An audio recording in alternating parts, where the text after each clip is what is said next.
Om Shanti. Good morning. 13 मई 2021 आज सद्गुरुवार है।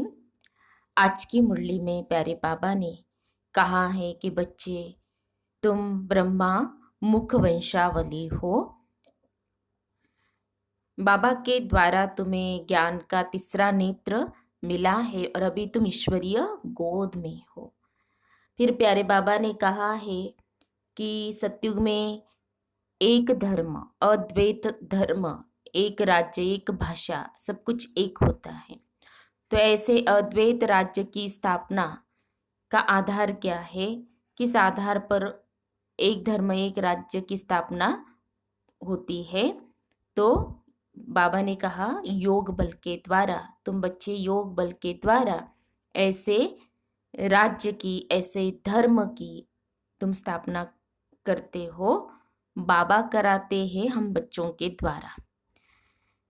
तो विस्तार से मुरली अभी हम सुनेंगे, सतगुरु बाबा के सत वचन सुनेंगे, ईश्वरीय महावाक्य अर्थात प्यारे बाबा की मीठी मुरली। तो आज बाबा कहते हैं, मीठे बच्चे, तुम ब्रह्मा मुख वंशावली ब्राह्मण हो। तुम्हें ही बाप द्वारा ज्ञान का तीसरा नेत्र मिला है। तुम अभी ईश्वरीय गोद में हो।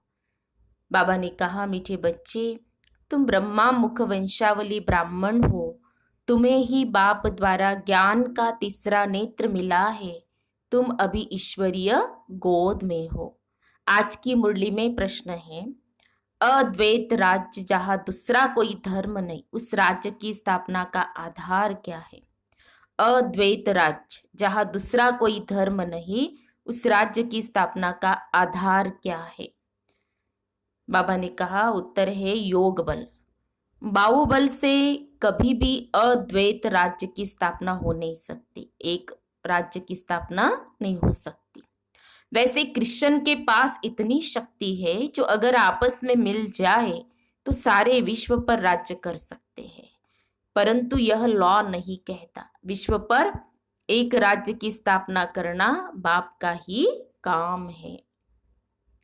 मुरली में गीत बजा है, छोड़ भी दे आकाश सिंहासन, इस धरती पर आ जा रे। ओम शांति। बच्चों को ओम शांति का अर्थ तो बहुत ही बार समझाया है। ओम यानी मैं कौन? मैं आत्मा। यह शरीर हमारे ऑर्गन्स है। मैं आत्मा परम धाम के रहने वाली हूँ। याद आता होगा सबको, हमारी आदरणीय जानकी दादी जी हमेशा 3 बार ओम शांति जरूर सबसे कहलवाते थे। तो 3 बारी का अर्थ भी बताते थे और वो 3 बारी ओम शांति में सबको टीकने के लिए भी कहते थे। तो जैसे बाबा हमेशा कहते हैं कि ओम शांति, तो एक मैं आत्मा, फिर मैं परम धाम निवासी, और मेरा पिता कौन? मेरा पिता कौन है? शांति का सागर। मैं कौन? मुझे क्या करना? मैं कहाँ से आई हूँ? तो ये हमें हमेशा स्मृति में रहना चाहिए। जब हम ओम शांति कहते हैं एक दूसरे को, तो भी हमें ये स्मृति रहनी चाहिए। तो मैं आत्मा परम धाम की रहने वाली हूँ, ये भी स्मृति होनी चाहिए जब ओम शांति कहते हैं। तो भारतवासी पुकारते हैं कि हे दूर देश के रहने वाले आओ, क्योंकि भारत में अभी बहुत धर्म ग्लानि दुख हो पड़ा है। आप फिर से आकर गीता का उपदेश सुनाओ। गीता के लिए ही कहते शिव बाबा आइए, क्योंकि वह सबका बाप है। कहते हैं भारतवासियों पर फिर से परछाया पड़ा है माया रूपी रावण का, इसीलिए सब दुखी पतित थे। पुकारते हैं रूप बदल कर आइए, अर्थात मनुष्य के रूप में आइए। तो मनुष्य रूप में आता हूँ, मेरा आना दिव्य अलौकिक है। मैं गर्भ में नहीं आता हूँ, मैं आता ही हूँ साधारण बूढ़े तन में। तो बाबा कहते तुम बच्चे जानते हो, मैं कल्प कल्प अपना निराकारी रूप बदल कर आता हूँ। ज्ञान का सागर तो परम पिता परमात्मा ही है, कृष्ण को कभी भी नहीं कहेंगे। तो बाप कहते मैं इस साधारण तन में आकर तुमको फिर से सहेज राजयोग सिखा रहा हूँ।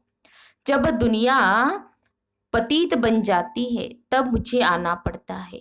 कलयुग से सतयुग बनाने मैं आता हूँ। ब्रह्मा विष्णु शंकर का चित्र भी है। ब्रह्मा द्वारा स्थापना, शंकर द्वारा विनाश और फिर विष्णु द्वारा पालना। ये लक्ष्मी नारायण विष्णु के दो रूप है। यह तुम बच्चे जानते हो। बाबा फिर से रूप बदल कर आया है।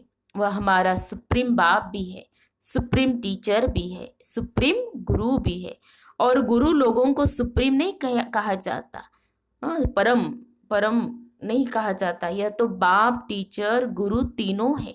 लौकिक बाप तो बच्चे की पालना कर फिर उनको स्कूल में भेज देते हैं। कोई बिरला होगा जो बाप टीचर भी होगा, यह कोई कह न सके। सब आत्माएं मुझे पुकारती है, गॉड फादर कहती है, तो वह आत्मा का फादर हो गया। यह गीत भी भक्ति मार्ग का है। सतयुग में तो माया होती ही नहीं जो पुकारना पड़े, वहां तो सुख ही सुख है। तुम जानते हो 5000 वर्ष का चक्र है। आधा कल्प सतयुग त्रेता दिन, आधा कल्प द्वापर कलयुग रात। तुम ब्रह्मा मुख वंशावली ब्राह्मण हो। ब्रह्मा का अथवा तुम ब्राह्मणों का ही रात दिन गाया जाता है। दिन और रात का ज्ञान भी तुम बच्चों को है, लक्ष्मी नारायण को यह ज्ञान नहीं। अभी तुम संगम पर हो, जानते हो। अभी भक्ति मार्ग पूरा हो, दिन उदय होता है। यह ज्ञान अभी तुमको बाप द्वारा मिला है। कलयुग में व सतयुग में यह ज्ञान किसको भी होता नहीं। इसलिए गाया जाता है ब्रह्मा का दिन, ब्रह्मा की रात।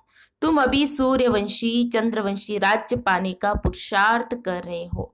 फिर आधा कल्प के बाद तुम राज्य गवाते हो। यह ज्ञान तुम ब्राह्मणों के सिवाय कोई को नहीं है। तुम देवताएं बन जाएंगे, फिर यह ज्ञान रहेगा नहीं। अभी है रात्रि, शिवरात्रि भी गाई जाती है। कृष्ण की भी रात्रि कहते हैं, परंतु उसका अर्थ नहीं समझते। शिव की जयंती अर्थात शिव का री इनकारनेशन होता है। ऐसे बाप का दिवस कम से कम 1 मास मनाना चाहिए, जो सारी सृष्टि को पति से पावन बनाते हैं। उनका हॉलिडे भी नहीं मनाते हैं। बाप कहते मैं सबका लिबरेटर हूँ, गाइड बन सबको ले जाता हूँ। अभी तुम पुरुषार्थ करते हो राजयोग सीखने का। बाप तुमको ज्ञान का तीसरा नेत्र दे रहे हैं। आत्मा का रूप क्या है यह भी किसको पता नहीं है। आत्मा इतनी अति सूक्ष्म निराकार ज्योति बिंदु स्वरूप है, तो बाबा कहते किसको पता नहीं। बाप कहते तुम आत्मा न अंगुष्ठे मिसल हो न अखंड ज्योति मिसल हो, तो तुम तो स्टार हो बिंदी मिसल। मैं भी आत्मा बिंदी हूँ, परंतु मैं पुनर्जन्म में नहीं आता हूँ। मेरी महिमा ही अलग है। मैं सुप्रीम होने के कारण जन्म मरण के चक्र में नहीं आता हूँ। तुम आत्मा इस शरीर में आती हो तो 84 जन्म लेती हो। मैं इस शरीर में प्रवेश करता हूँ, यह लोन लिया हुआ है। बाप समझाते तुम भी आत्मा हो, परंतु तुम अपने को रियलाइज नहीं करते हो कि हम आत्मा है। हाँ, सबको मालूम है, लेकिन बाबा कहते ना ये रियलाइजेशन हर पल हमें रहना चाहिए कि मैं कौन हूँ। आत्मा ही बाप को याद करती है, दुख में हमेशा याद करते हैं भगवान। हे रहम दिल बाबा रहम करो, रहम मांगते हो, क्योंकि वह बाप ही नॉलेजफुल ब्लीसफुल प्यूरिटीफुल है। ज्ञान का सागर, सुख का सागर, पवित्रता का सागर, प्यूरिटी फुल है। ज्ञान में भी फुल है, ज्ञान का सागर है। मनुष्य को यह महिमा दे नहीं सकते। सारी दुनिया पर ब्लीस करना यह बाप का ही काम है। वह है रचयिता, बाकी सब है रचना। क्रिएटर रचना को क्रिएट करते हैं। पहले स्त्री को अडॉप्ट करते हैं, फिर उनके द्वारा रचना रचते हैं, फिर उनकी पालना भी करते हैं, विनाश नहीं करते। यह बेहद का बाप आकर स्थापना पालना विनाश कराते हैं। जैसे बाबा ने कहा ना कि पहले स्त्री को अडॉप्ट करते, फिर उनके द्वारा रचना रचते, फिर उनकी पालना भी करते, विनाश नहीं करते। और अभी तो हम कई समाचारों में सुनते हैं ना, कि खुद उन्होंने क्या किया, खुद भी जहर ले लिया, अपने पूरे फैमिली को भी दे दिया, तो खुद भी विनाश कर देते हैं। ऐसे भी है। तो आजकल तो कलयुग के अंदर बहुत अति हो गई है ना। तो बाबा कहते हैं कि यह बेहद का बाप आकर स्थापना पालना विनाश कराते, आदि सनातन देवी देवता धर्म की पालना कराते। सत्युग आदि में फट से राजधानी स्थापन हो जाती है और धर्म वाले तो सिर्फ अपना अपना धर्म स्थापन करते हैं। फिर जब लाखों करोड़ों की अंदाज में वृद्धि हो जाती है तब राजाई होती है। अभी तुम राजधानी स्थापन कर रहे हो। योग बल से तुम सारे विश्व के मालिक बनते हो। बाहुबल से कभी कोई विश्व पर राजाई कर नहीं सकता। बाबा ने समझाया है कृष्ण में इतनी ताकत है वह आपस में मिल जाए तो सारे विश्व पर राज्य कर सकते हैं, परंतु बाहुबल से विश्व पर राज्य पाए यह लॉ नहीं कहता। ड्रामा में यह कायदा नहीं है जो बाहुबल वाले विश्व के मालिक बने। तो बाप समझाते विश्व की बादशाही योग बल से मेरे द्वारा ही मिल सकती है। वहां कोई पार्टीशन नहीं है। धरती आकाश सब तुम्हारे होंगे, तुमको कोई टच नहीं कर सकता। उनको कहा जाता है अद्वैत राज्य या है अनेक राज्य। बाप समझाते हैं 5000 वर्ष बाद तुम बच्चों को यह राजयोग सिखाता हो। कृष्ण की आत्मा अब सीख रही है। कृष्ण पहला नंबर प्रिंस था। वह इस समय 84 जन्म के अंत में आकर ब्रह्मा बने हैं। यह बच्चों को समझाया है सृष्टि का चक्र कैसे फिरता है। बाप फिर से स्वर्ग की स्थापना कर रहे हैं। अनेक धर्म विनाश होने हैं जरूर, एक धर्म की स्थापना हो जाएंगी। भारत ही 100% साल्वेंट धर्म श्रेष्ठ था। देवताओं के कर्म भी श्रेष्ठ थे। उन्हों की ही महिमा गाई हुई है। सर्वगुण संपन्न पहले पहले पवित्र थे, अभी पतित बने हैं। फिर बाप आकर स्त्री पुरुष दोनों को पवित्र बनाते हैं। रक्षाबंधन का उत्सव इतना क्यों मनाते ये कोई को पता नहीं है। तो बाप ने ही आकर प्रतिज्ञा ली थी कि अंतिम जन्म में तुम दोनों पवित्र रहो। सन्यासियों का तो धर्म ही अलग है। ज्ञान भक्ति और वैराग्य ये तुम्हारे लिए है। तुमने देखा होगा पादरी लोग चलते हैं तो आंखें एक तरफ रहती है और किसी की तरफ देखते नहीं। नन्स होती है ना, अब वह तो क्राइस्ट को याद करती, कहते क्राइस्ट गॉड का बच्चा था। तुम्हारा कोई सफेद कपड़े आदि से कनेक्शन नहीं है। तुम तो आत्मा हो, नन बट वन, एक को ही याद करना है। सच्ची नन्स तो तुम हो। तुमको वर्षा उस बाबा से मिलना है। उनको याद करेंगे तभी विकर्म विनाश होंगे। इसीलिए बाप का फरमान है मामेकम याद करो। आत्मा का निश्चय न होने कारण नन्स फिर क्राइस्ट को याद करती है। गॉड कौन है यह नहीं जानते हैं। भारतवासी जो पहले पहले आते हैं वही नहीं जानते हैं। लक्ष्मी नारायण को यह सृष्टि का ज्ञान थोड़ी है, न वह त्रिकालदर्शी है। त्रिकालदर्शी तुम ब्राह्मण बनते हो। तुमको कौड़ी से बदल हीरे जैसा बाप बनाते हैं। अभी तुम ईश्वरीय गोद में हो। तुम्हारा यह अंतिम जन्म बहुत अमूल्य है। भारत की खास दुनिया की आम तुम रूहानी सेवा करते हो। बाकी वह तो है जिस्मानी सोशल वर्कर्स, तुम हो रूहानी। तुमको सिखाने वाला सुप्रीम रूह है। हर एक आत्मा को बोलो बाप को याद करो। बाप को ही पतित पावन गाया जाता है।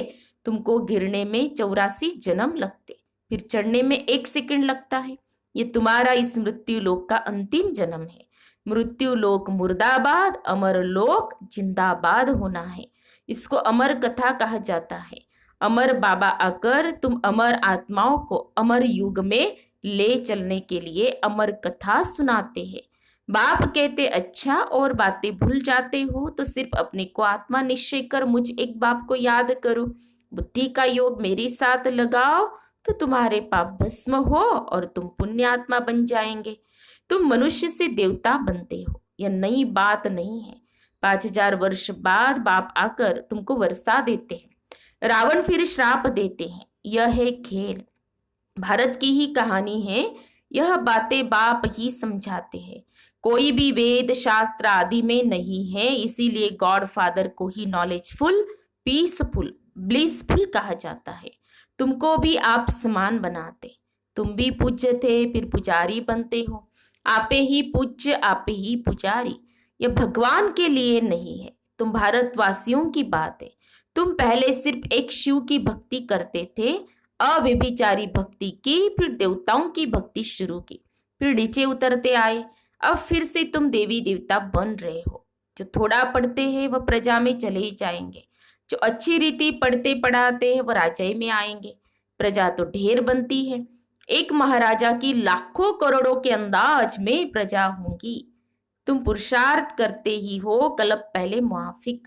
पुरुषार्थ से पता पड़ जाता है कि माला में कौन कौन आने वाले हैं। प्रजा में भी कोई गरीब कोई साहूकार बनते हैं। भक्ति मार्ग में ईश्वर अर्थ दान करते हैं। क्यों ईश्वर के पास नहीं है क्या? या तो कहते कृष्ण अर्पणम, परंतु वास्तव में होता है ईश्वर अर्पणम। मनुष्य जो कुछ करते हैं उनका फल दूसरे जन्म में मिलता है, एक जन्म के लिए मिल जाता है। अब बाप कहते मैं आया हूं तुमको 21 जन्म का वर्षा देने। मेरे अर्थ डायरेक्ट कुछ भी करते हो तो 21 जन्म के लिए उसकी प्राप्ति तुमको हो जाती है।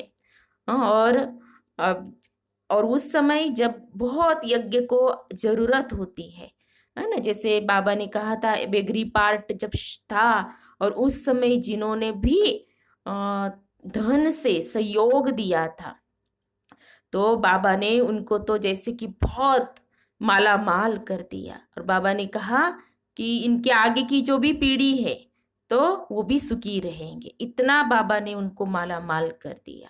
और इसीलिए अभी ऐसा माहौल है। तो कोरोना चल रहा है, सबको पता है, और कई माना सेंटर्स भी अभी क्या है बंद है ना। तो भंडारी भी क्या होती है, भाई बहनें जो आते हैं उन पे सेंटर चलता है।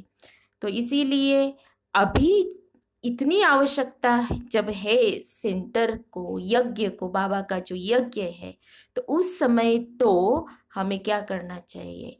जरूर जरूर जरूर हमें क्या करना चाहिए?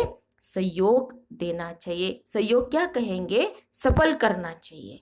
हाँ, क्योंकि बाबा भी देखते हैं ना कि जिस समय जब ज्यादा आवश्यकता थी उस समय हमने क्या किया? सहयोग किया, सफल किया।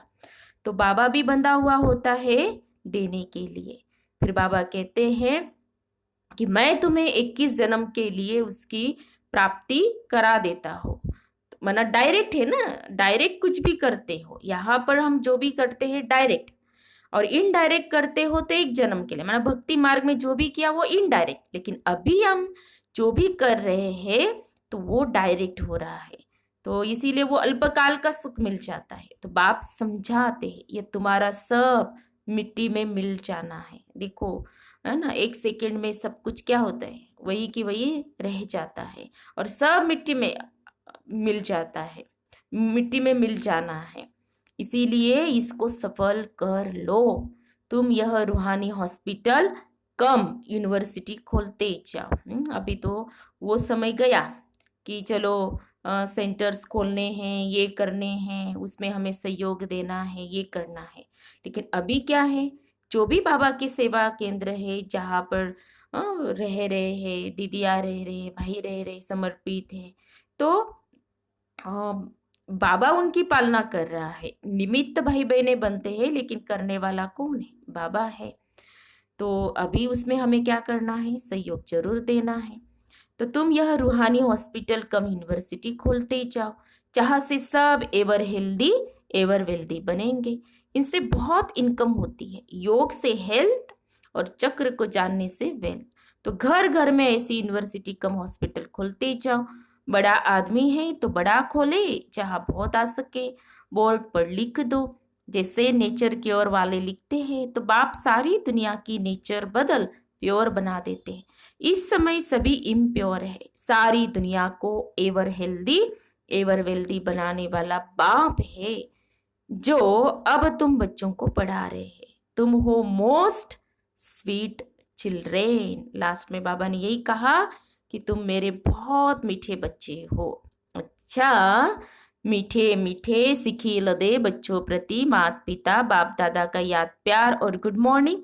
रूहानी बाप की रूहानी बच्चों को नमस्ते। हम रूहानी बच्चों की रूहानी बाप दादा को याद प्यार और नमस्ते नमस्ते। ओम शांति ओम शांति ओम शांति। गुड मॉर्निंग बाबा, शुक्रिया बाबा, थैंक्स बाबा, पद्मा पदम शुक्रिया बाबा आपका। फिर है धारणा के लिए मुख्य सार। आज की मुरली का सार 2 पॉइंट में। पहली पॉइंट, अपनी इस अमूल्य जीवन को रूहानी सेवा में लगाना है, खास भारत आम सारी दुनिया की सेवा करनी है। दूसरी पॉइंट, अपना सब कुछ सफल करने के लिए डायरेक्ट ईश्वर अर्थ अर्पण करना है, रूहानी हॉस्पिटल और यूनिवर्सिटी खोलनी है। तो कहा ना अभी तो चलो वो नहीं, अभी क्योंकि नया सेवा केंद्र खुलेगा, उसका ये करना है वो नहीं, लेकिन जो है तो वहाँ पर हमें क्या करना है, उनकी पालना के निमित्त जो आने वाले भाई बहने होते हैं तो वही होते हैं ना, बाबा के बच्चे ही करते हैं, पूरे सेंटर को चलाने वाले होते हैं। तो इसीलिए हमें क्या करना है, अब इस आवश्यकता के समय में जरूर हमें क्या करना है, अपना धन बाबा के कार्य में लगाना है ना। तो बाबा भी इसका हिसाब जरूर देगा फिर, क्योंकि देने वाला कौन है, बाबा ही है। फिर आज की मुरली में सतगुरु बाबा का वरदान है, संपूर्ण समर्पण की विधि द्वारा सर्वगुण संपन्न बनने के पुरुषार्थ में सदा विजयी भव। संपूर्ण समर्पण की विधि द्वारा सर्वगुण संपन्न बनने के पुरुषार्थ में सदा विजयी भव। स्पष्टीकरण है, संपूर्ण समर्पण उसे कहा जाता है जिसके संकल्प में भी बॉडी कॉन्शियस न हो, अपने देह का भान भी अर्पण कर देना, मैं फलानी हूँ, यह संकल्प भी अर्पण कर संपूर्ण समर्पण होने वाले सर्व गुणों में संपन्न बनते हैं। उनमें कोई भी गुण की कमी नहीं रहती। जो सर्व समर्पण कर सर्वगुण संपन्न व संपूर्ण बनने का लक्ष्य रखते हैं, तो ऐसे पुरुषार्थियों को बाप दादा सदा विजयी भव का वरदान देते हैं। जो सर्व समर्पण कर सर्वगुण संपन्न व संपूर्ण बनने का लक्ष्य रखते हैं, तो ऐसे पुरुषार्थियों को बाप दादा सदा विजयी भव का वरदान देते हैं। स्लोगन है, मन को वश में करने वाला ही मनमना भव रह सकता है। मन को वश में करने वाला ही मनमना भव रह सकता है। तो हम सब ने सुने सतगुरु बाबा के सत्वचन, प्यारे बाबा के मधुर महावाक्य, ईश्वरीय महावाक्य। तो आज बाबा ने हम बच्चों को जो डायरेक्शन दिया है कि बच्चे अपना क्या करो, सफल करो, है ना। सफल करना माना श्रेष्ठ कार्य में लगाना। और जो बाबा ने कहा कि अभी तुम बाबा के बच्चे बने हो तो डायरेक्ट तुम्हारा क्या होता है, जमा होता है ना। भक्ति मार्ग में तो इनडायरेक्ट था, लेकिन अभी क्या है, डायरेक्ट है। और इसीलिए अभी जो सुन रहे हैं ये मुरली, तो जरूर आप सबको ध्यान रहे कि बाबा के यज्ञ को चलाने के हम भी कौन हैं, निमित्त है। तो चलो अभी तो तन से सेवा नहीं कर सकते, मन से सेवा कर सकते हैं, और धन से भी हम क्या कर सकते हैं, सहयोग दे सकते हैं। धन से जरूर देना चाहिए, है ना, क्योंकि अभी आवश्यकता है यज्ञ को। तो आवश्यकता के समय जो सफल करेगा, बाबा उसको रिटर्न में जरूर ज़्यादा देगा, पदम गुना क्या और भी ज़्यादा देगा। तो ये सदगुरु बाबा के वचन हैं। तो आज सदगुरुवार है, तो आज प्यारे बाबा को भोग भी लगेगा। अच्छा, ओम शांति, ओम शांति, ओम शांति।